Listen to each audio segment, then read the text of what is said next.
السلام علیکم دوستو، شہر داستان میں خوش آمدید۔ تمام تعریفیں اس اللہ کے لیے جس نے کائنات اور اس کے نظام کو قائم کیا، اور وہی ہے جو ہر چیز پر قادر ہے۔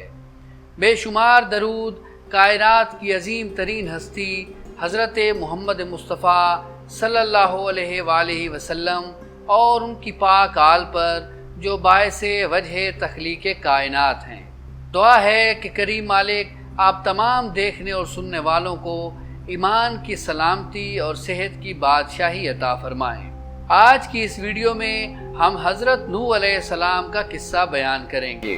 حضرت نوح علیہ السلام کا تذکرہ قرآن مجید کی بہت ساری آیات میں آیا ہے۔ ویڈیو شروع کرنے سے پہلے آپ سے گزارش ہے کہ اگر آپ ہمارے چینل پر نئے ہیں تو ہمارے چینل شہر داستان کو سبسکرائب کر لیجئے اور ساتھ موجود گھنٹی کے بٹن کو دبانا مت بھولیے گا تاکہ ہمارے آنے والی ہر ویڈیو بر وقت آپ تک پہنچ سکے۔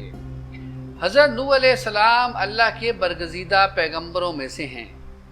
مورخین و مفسرین نے لکھا ہے کہ حضرت نوح علیہ السلام کا نام عبد الغفار، عبد الملک یا عبد الاعلیٰ تھا، اور نوح کا لقب انہیں اس لیے دیا گیا کیونکہ وہ سالہ سال اپنے اوپر یا اپنی قوم پر نوحہ و گریا کرتے رہے۔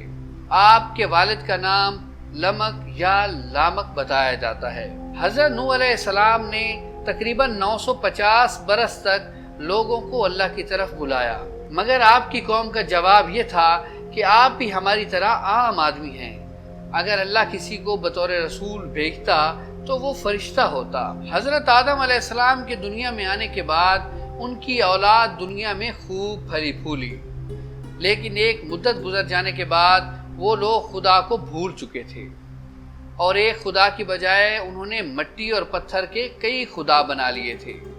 نہ صرف ان کی عبادت گاہیں بتوں سے اٹی پڑی تھیں، بلکہ ہر گھر میں بت رکھے ہوئے تھے جن کی وہ پوجا کیا کرتے اور ان سے مرادیں مانگا کرتے تھے۔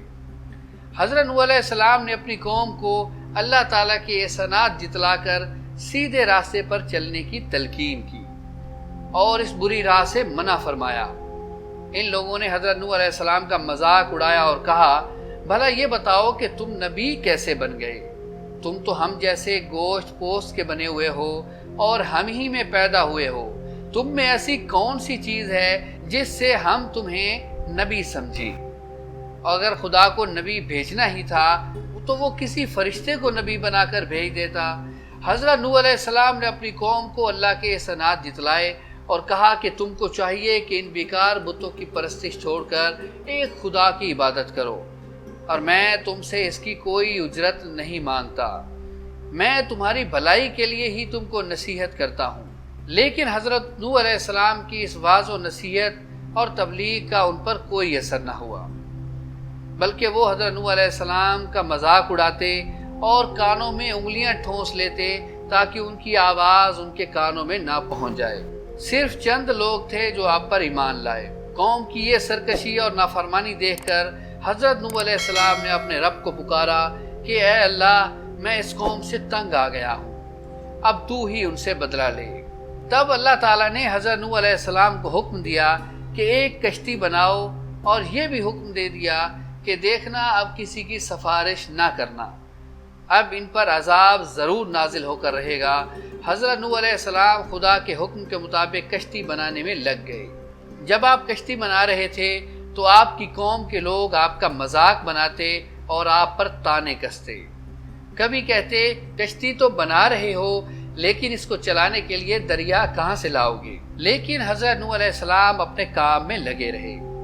جب کشتی بن کر تیار ہو گئی تو اللہ نے حکم دیا کہ اپنے اہل اور ان لوگوں کو کشتی میں سوار کر لو جو مجھ پر ایمان لے آئے ہیں، اور ہر جانور کا ایک ایک جوڑا بھی کشتی میں سوار کر لو۔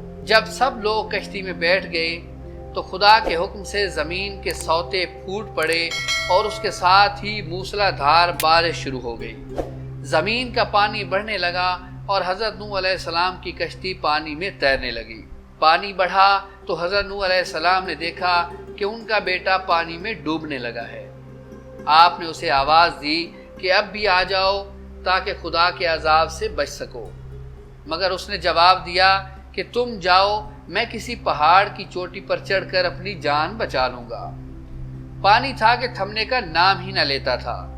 دنیا کے نافرمان اور سرکش لوگ اس سیلاب میں فنا کی گھاٹ اتر گئے اور حضرت نوح علیہ السلام کی کشتی جودی پہاڑی کی چوٹی پر جا کر ٹھہر گئی۔ اب خدا کے حکم سے سیلاب تھم گیا اور زمین نے سارا پانی اپنے اندر جذب کر لیا۔ اب خدا نے حضرت نوح علیہ السلام کو حکم دیا کہ کشتی سے اتر جاؤ، تجھ پر اور وہ لوگ جو تجھ پر ایمان لائے ہیں ان پر ہماری رحمتیں اور برکتیں نازل ہوں گی۔ چونکہ اس طوفان میں دنیا کے تمام لوگ ہی فنا ہو گئے تھے، صرف چند لوگ ہی زندہ بچے تھے، اس لیے حضرت نوح علیہ السلام کو آدم ثانی بھی کہا جاتا ہے، اور انہی کی اولاد اس وقت دنیا میں آباد ہے۔ دوستو، اگر آپ کو ہماری یہ ویڈیو پسند آئی ہو تو اس کو لائک کیجئے، شیئر کیجئے اور ہمارے چینل کو سبسکرائب کرنا مت بھولیے گا۔